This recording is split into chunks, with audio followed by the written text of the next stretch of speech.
that anxiety kicks in, and it it just, and like I said, with anxiety, it makes you think stuff that's not really true sometimes. Like me thinking I was dying. I'm in my 20s and I'm thinking I'm having a heart attack. I think I got cancer. I think I got all, and I would go there and they're just looking at me like, this woman's crazy. I mean, it was so bad that they had my paperwork waiting every night. It's a dirty truth with Deante Young. Hit a main course, yeah, the entree done. Pull up on the gang, all the fly day ones. Tune in, come and see what Deante done. It's a dirty truth with Deante Young. Hit a main course, yeah, the entree done. Pull up on the gang, all the fly day ones. Tune in, come and see what Deante done. Like, just vibe with it. You say that you have dealt with anxiety and you still do. Is that correct? Yeah. I actually, when I was 5 years old, I had a bleeding ulcer from anxiety and, just stress. Oh, wow. So let's just back up for a second. I'm sure a lot of you guys watching can relate to that. I personally don't really know that I can relate to that. Maybe I have anxiety and don't realize what the symptoms are. But I want to back up and say, what exactly is anxiety? It's a stress that you get, and saying that I think everybody has it.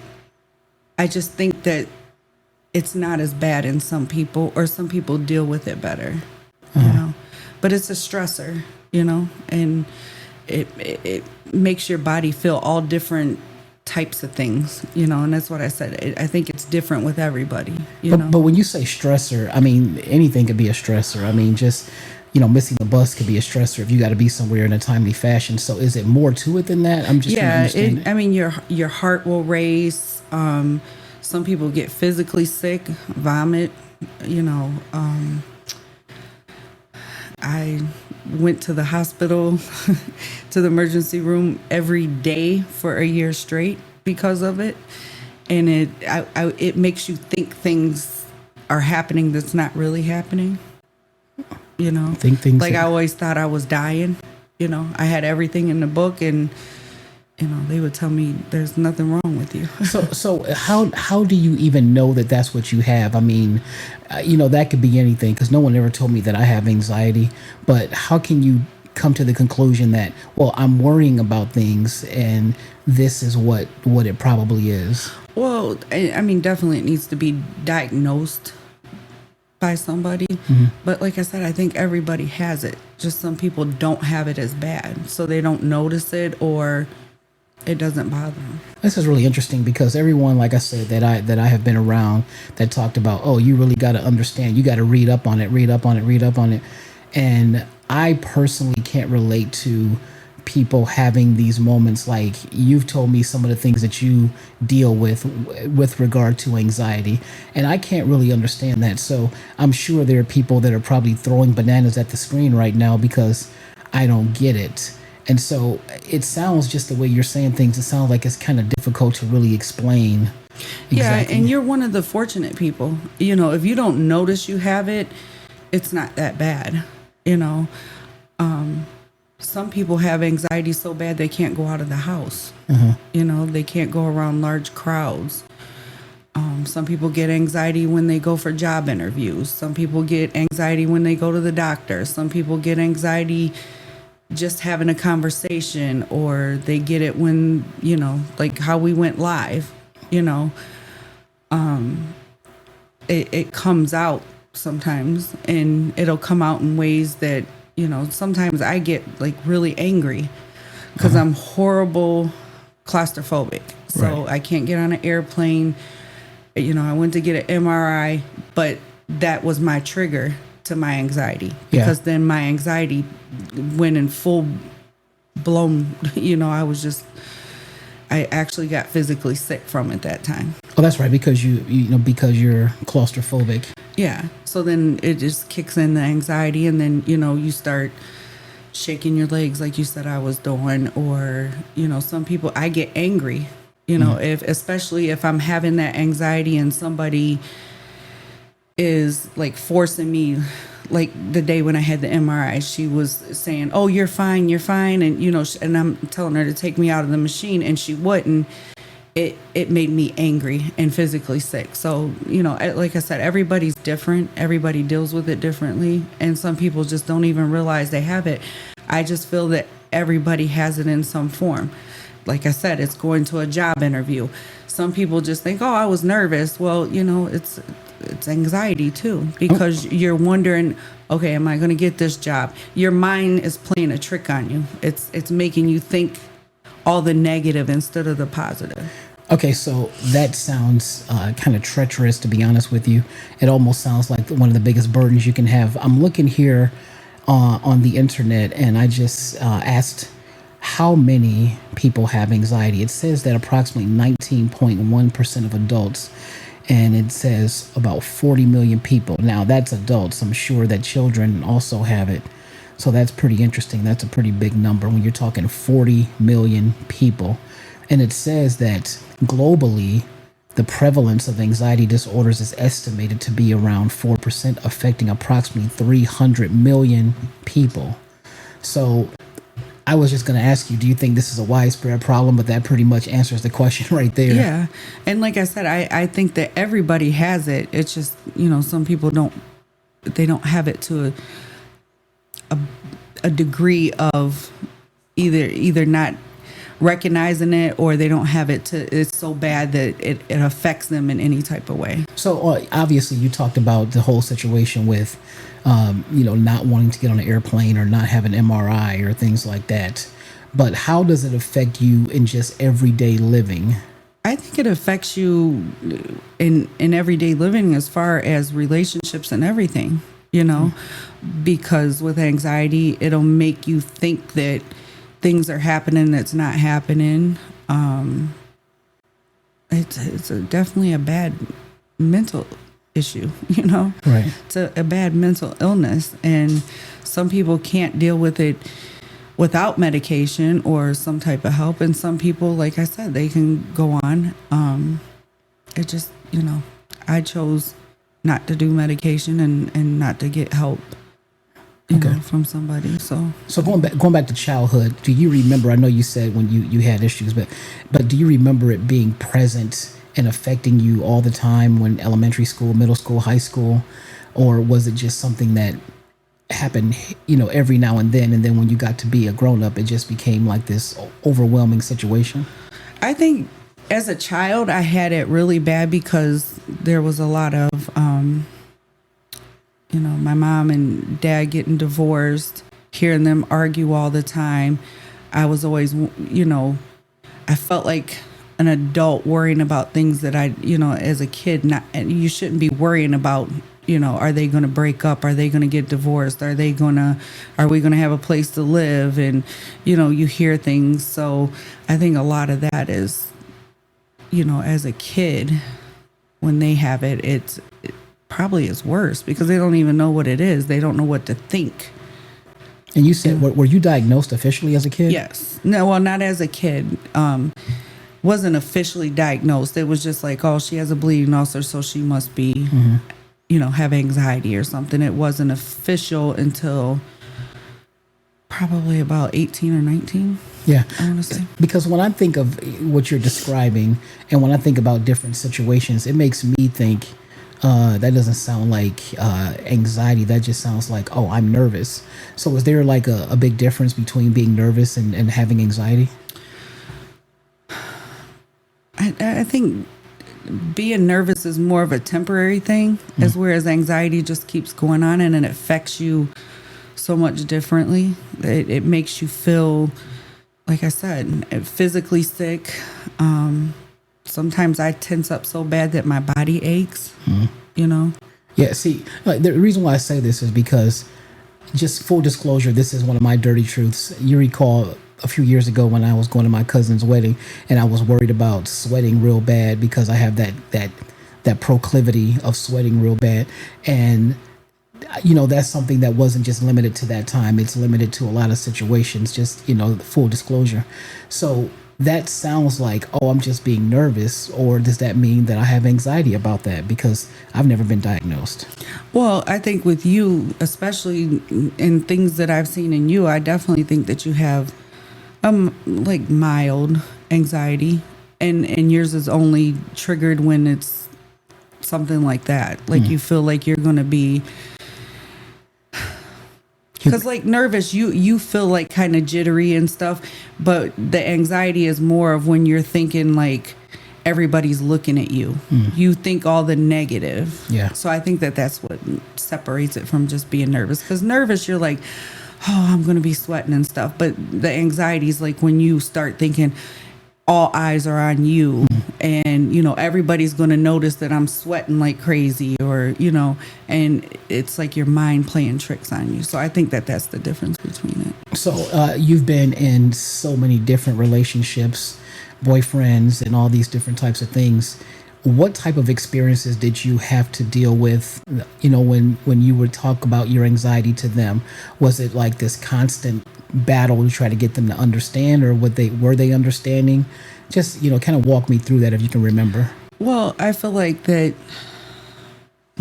nobody that I dated before had anxiety, especially to the point that I did. But were they patient with you? How were No. they?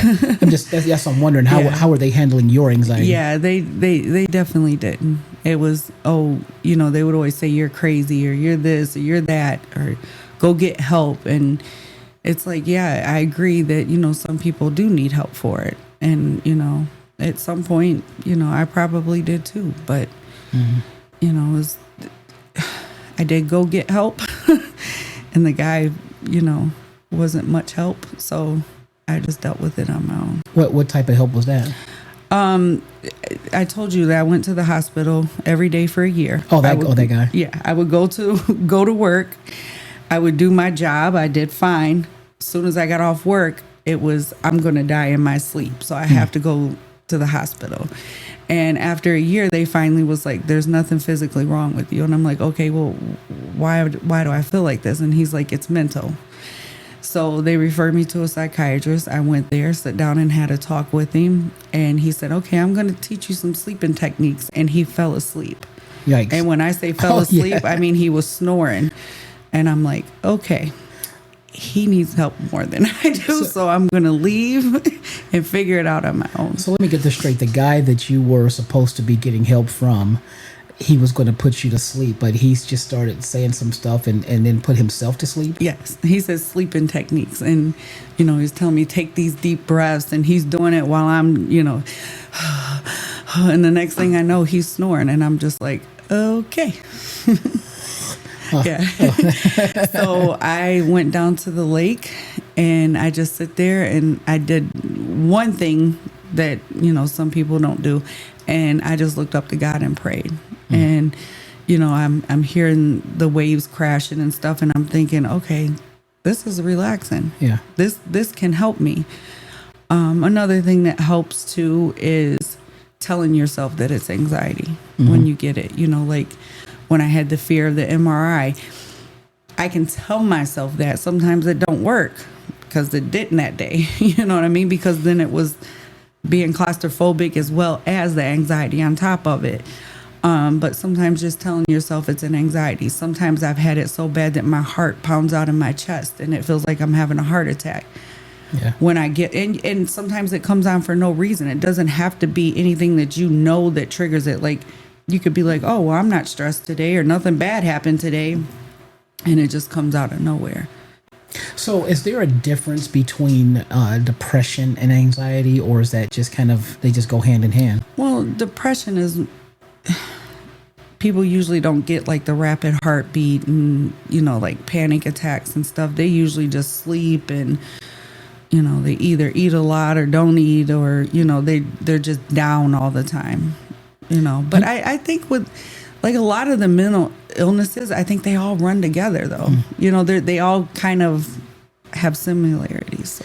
Yeah, my thing is, I feel like that anxiety affects people so much, and then it makes those people that have it affect other people and affect the world in ways that could probably be prevented if it was given more understanding. I'm just assuming that. I could be wrong. Yeah, there's definitely not enough help out there for mental health. And it's like, it's crazy because you can do something that's crazy, or, you know, you can have anxiety attacks or something, and a lot of people won't go get help because they feel like nobody can help me. They're fearful of, going and getting help. Some people don't want to take medication. But I feel like that there's just not enough programs out there for mental health. I just don't. And I don't feel that they kind of force you to get the help. Yeah. Like if you commit a crime, they force you to go to jail. Yeah. But they don't force you to get mental help. And, I think a lot of the crimes that's committed is because people have mental issues, Yeah, that's really disturbing, because if this is such a widespread problem, you would think that they would give it more attention, but I guess it's considered something that does not need any kind of urgency. It's sad because there's so many people out there that need the help and they can't get it either because they don't have insurance or they can't afford the medication. Or, like I said, they can afford to go to the doctors, but they can't afford to get the medication, or they can afford to get the medication, but they need a doctor to write the prescription. And, it's sad to see that we can do so much for so many other things and for other countries and stuff, but we can't do nothing to help our people here that really need the help. And a lot of the mental health issues is caused by everyday living. Yeah. It's hard. It's a struggle. Like even now it's like really hard. So when you go to the store, you have to work more hours just to be able to survive. That anxiety kicks in, and it just, and like I said, with anxiety, it makes you think stuff that's not really true sometimes. Like me thinking I was dying. I'm in my 20s and I'm thinking I'm having a heart attack. I think I got cancer. I think I got all, and I would go there and they're just looking at me like, this woman's crazy. I mean, it was so bad that they had my paperwork waiting every night. Wow. And you look back at it and you're like, God, that was so humiliating. But at the time I didn't care because I thought I was dying, and I wouldn't sleep for days, so. Yeah, like I said, being around so many different women that said, you don't understand me. Like if I'm just like, you're being negative, or they would say, you don't understand me. You need to go and do some reading, and they would send me things to read and all that kind of stuff. My question for you right now is, in your opinion and your experiences, what do people typically get wrong about what anxiety is? I think a lot of people just think that, especially when it comes to women, that they're just overreacting.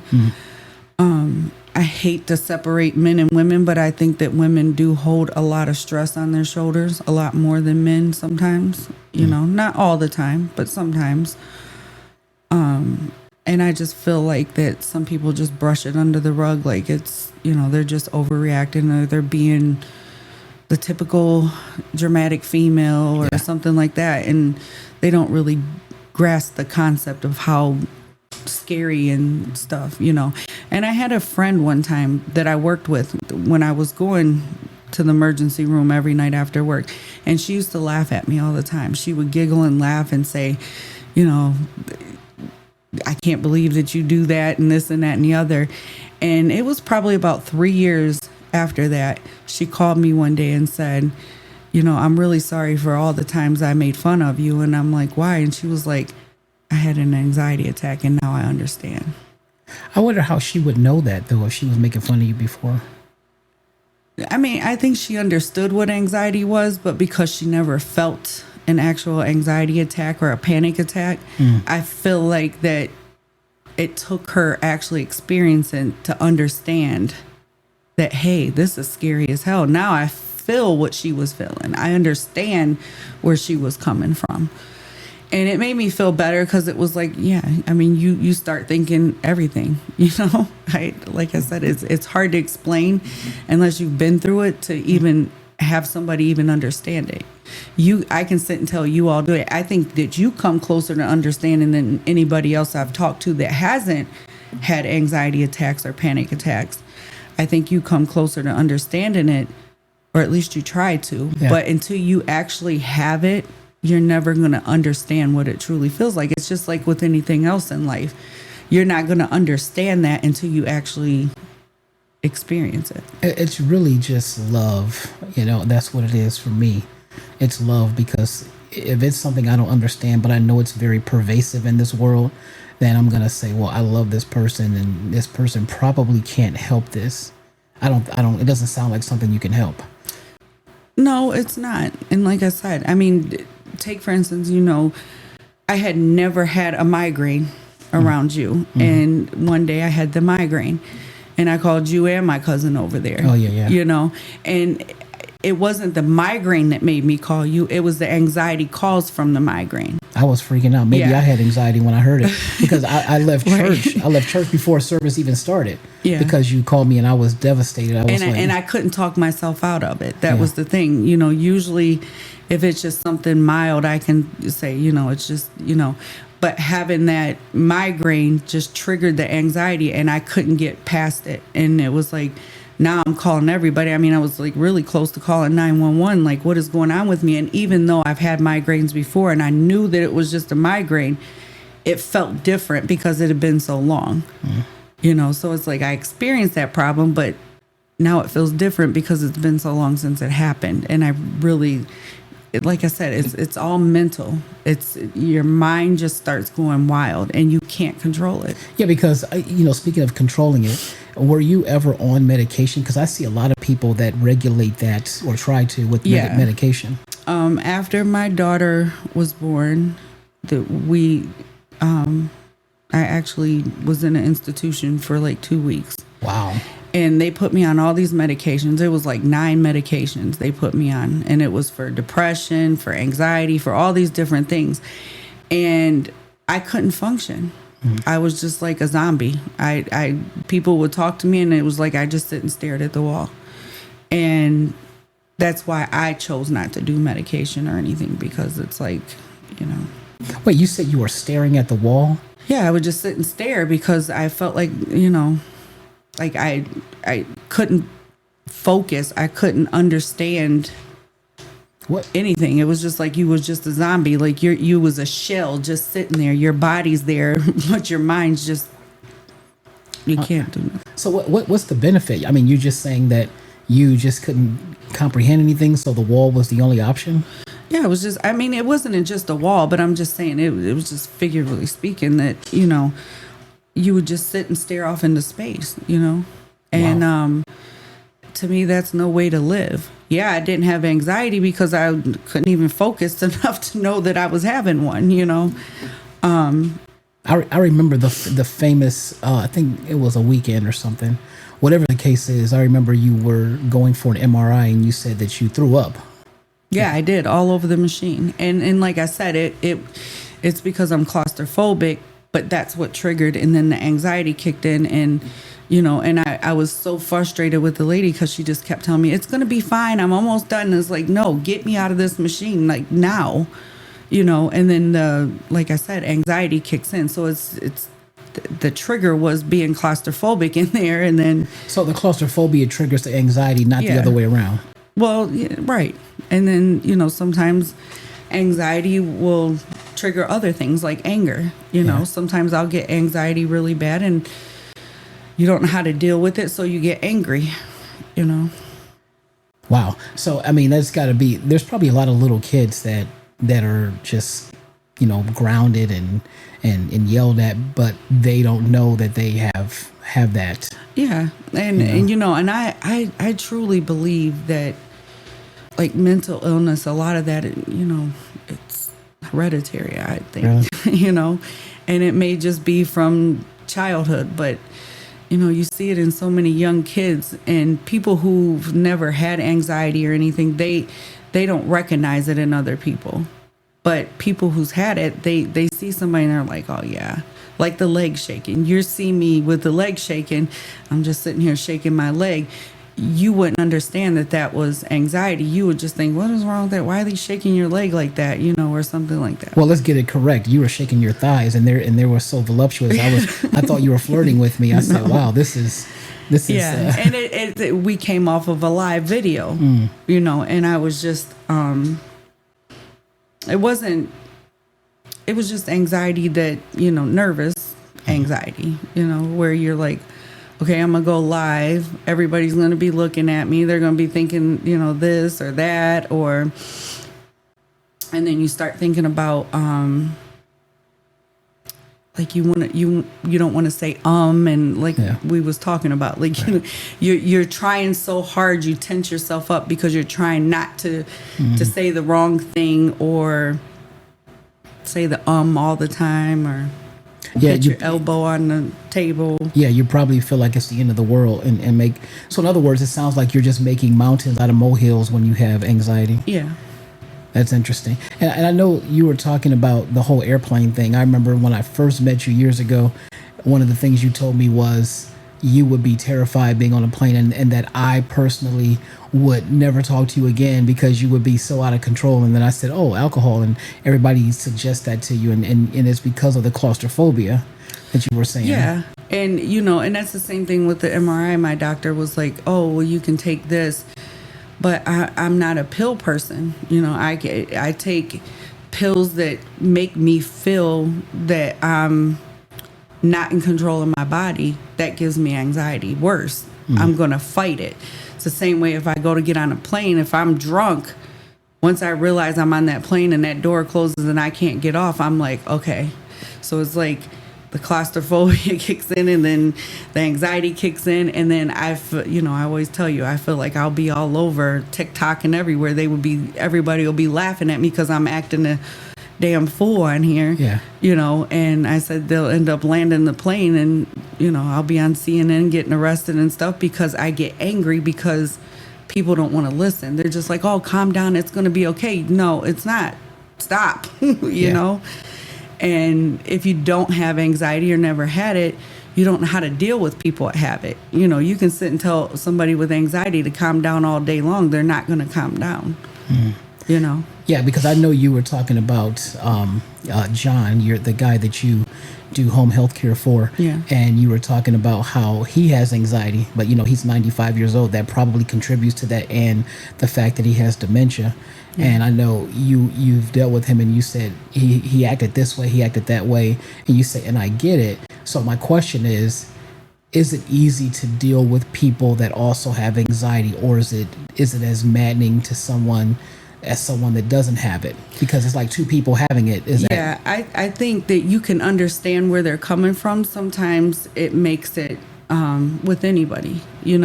If you're talking to somebody that's having an anxiety attack, it's going to cause you to have an anxiety attack sometimes, because it's like, I'm not helping this person or whatever, but you can understand where they're coming from. So I can be calmer, like with him. I can sit down and just say, it's anxiety. Just trust me. It's going to be okay. I have it. You can sit and deal with that person a little better. Mm-hmm. It's the same way with like I said, anything that goes on. It's like if somebody had been raped, they can understand and talk to somebody better. Empathize. Yeah. So it's the same thing, But I feel like men don't have anxiety as much as women. At least they don't show it. And maybe that's why they don't understand. And every woman they meet that has anxiety, they're like, oh, you're crazy. And, you get on my nerves. And I'm like, man, you tripping. You tripping, man. I'm out here. It's good to be understanding. Like I said, I'm one of those really, I didn't used to be, but I'm getting more and more to where I'm more understanding about things and, ready to help people. Before it was just like, that's their problem, not my problem. I got enough problems of my own to deal with, where now I feel like I'm here to help everybody. Yeah, it just makes you wonder just how much is anxiety a part of some of the worst things. Like, for example, all these school shootings. Makes you wonder. Are these people filled with anxiety? Is it something like that? I mean, we're no armchair psychologists. It could be, and it could be like other mental issues. Mm-hmm. I don't think that anybody that doesn't have a mental issue could just go out there and say, I'm just going to go shoot up a school. Mm-hmm. You know what I mean?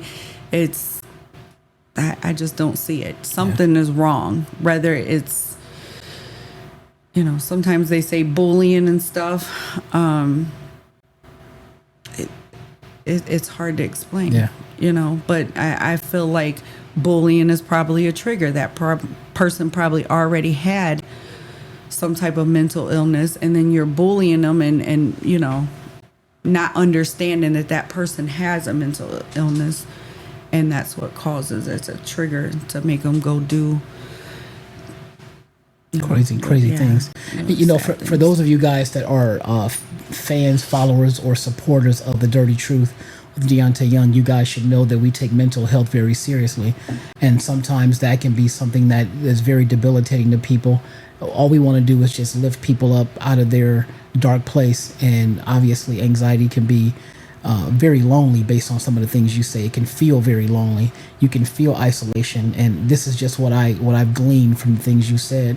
I got to be honest though, when you told me about the Tom and Jerry situation, I could not help but laugh hysterically. It's not that it's a laughing matter, but that matter was very, very funny. So, you know, like, you know, kind of explain that so everybody knows what I'm talking about.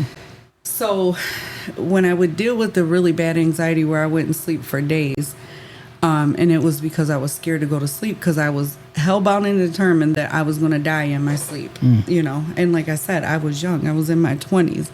But it was like, I'm going to die in my sleep tonight. I can't go to sleep. So I would stay up for 3 days. And then after like the third day, I would have like my mom or somebody watch me sleep.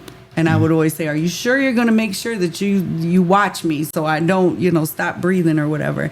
But I would actually hold my eyes open. So because I would be so tired, I'd be sitting there and I'd be like, nope, you can't go to sleep. And it reminded me of a Tom and Jerry show where he was putting toothpicks in his eyelids, you know, and it's funny when you look back at it now. I mean, I can laugh about it. It's sad though. It's sad that, especially at a young age, that you would feel that you was going to die in your sleep for nothing because there was nothing wrong with you, you know, but I couldn't control it. Yeah. My mind was telling me, yes, you are. Well, I tell you what, that Tom and Jerry thing when they had the toothpick. I mean, which one was that? Was that Tom or Jerry? I think it was Tom. Yeah, Tom. He could not sleep. Yeah, it was Tom. And he, you know how on the cartoons they always have it where to indicate that they are exhausted, they just have like these red lines in their face, and you know, of course, Jerry was lifting up his eyelid. You know, it was crazy because he couldn't sleep. So they had the toothpicks going through his eyelids to force himself. And when she first told me about that situation, she was like, yeah, you remember the episode of Tom and Jerry when you know that when he put the toothpicks, and I instantaneously knew what she meant, and it was the most hilarious thing. And I even sent her a picture of that from that episode. But you're right, it's one of those things that you can laugh about, but is, you know, the situation itself is not a laughing matter. And I mean, it's devastating, and it's really hard. And like I said, if you've never had to deal with it, you're not going to understand it, you know? Yeah, so I guess the $64,000 question is, how have you overcome, like, put it this way, how are you able to manage your anxiety? Because obviously it sounds like you're doing better with it now than ever before. So what are some of the things that you've done that could probably help other people dealing with the same thing? Well, knowing your triggers, you know, like I said, having the claustrophobia and knowing that I can't do certain things, like going on an airplane, or, you know, sometimes it'll get bad enough to where I don't even want the door closed, I feel, or somebody's real close to me. So knowing those triggers and trying to stay away from it. Also, like I said, going to the beach and just listening to relaxing things. You know, I know some people download like the ocean waves. I don't know if it's not really music, but like the ocean wave sounds, and they listen to that over and over again. Having someone like you that, even though you have never really dealt with it, you're very calm with me. Like I said, it makes you angry when somebody's just, you're fine, you know, just calm down. It's, you know, and stuff like that. It makes it worse. Mm-hmm. So when you have somebody like you that's like, I understand, I'm here for you, that's in a calm voice, it's much easier. and also just, knowing that that's what it is. Like I said, because your mind will play tricks on you. So until you know that's what it is, you're going to think everything else. You're going to think every worst disease in the world or whatever, brain tumor, you're going to think that everything's wrong with you. So just, some people go take a car ride and just listen to music by yourself. That was one thing that I also would do, is when it gets really bad, I just want to be alone. I just want the space to think, for myself. And, I'm not much listening to music in the car, but sometimes that's a calming thing. So the thing about anxiety, I do want to ask you, I like to ask people, if you could have any type of energy around you, what would it be? If you could have any type of energy around you when you're suffering through anxiety, what energy would that be? Definitely positive energy and understanding. You want somebody who's going to understand, even like I said, even if you've never had it before, somebody with a calming voice, somebody that's understanding that, hey, I've never felt this before, but I can understand that it's something that's bothering that person. And just positivity, because if you got somebody that's like ready to call 911 because you're having an anxiety attack, they're bringing more anxiety to you, because now you're thinking, okay, they think something's wrong. Wow. So your mind starts thinking, okay, so there is something wrong because I'm thinking it, now they're thinking it. So it's definitely having somebody who's just like, listen, it's okay. It's just an anxiety attack. And that's a lot what I do with, my patient or anybody that, I've had people call me and say, hey, I'm freaking out, I'm having an anxiety attack, and you just sit and talk to them, but you have to do it calmly. You can't just be like, oh, you'll be fine, just go to bed. That's brushing them off and making them feel that, and then you always got to think too. Sometimes you brush somebody off and tell them, you're fine and stuff, and they might not be fine. It might legitimately be something bad, or that person might get anxiety so bad that they, commit suicide or something like that. So it's better to be understanding and just be calm with them. Do you think that people got a lot of nerve that to be able to say that, hey, I got anxiety. What's can you help me, knowing that you have anxiety? I think that anybody that can admit that they have some type of mental illness is not that they have nerve to do it, but they have accomplished a lot in life. It's hard to admit that there's something wrong, because the first thing people's going to go to is, oh, you're just a crazy nut and this and that and the other. And so it's hard to admit that you have something like that wrong. Yeah. And it's better to be compassionate about that, because you never know when it might hit you. Like I said, I told you about my friend. It took her 3 years of teasing me to finally feel what it felt like.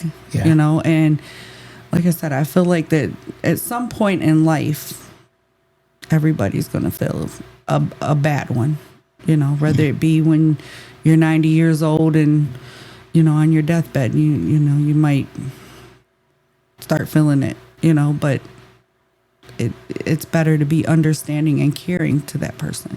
Yeah. Wow. I really am very proud of you.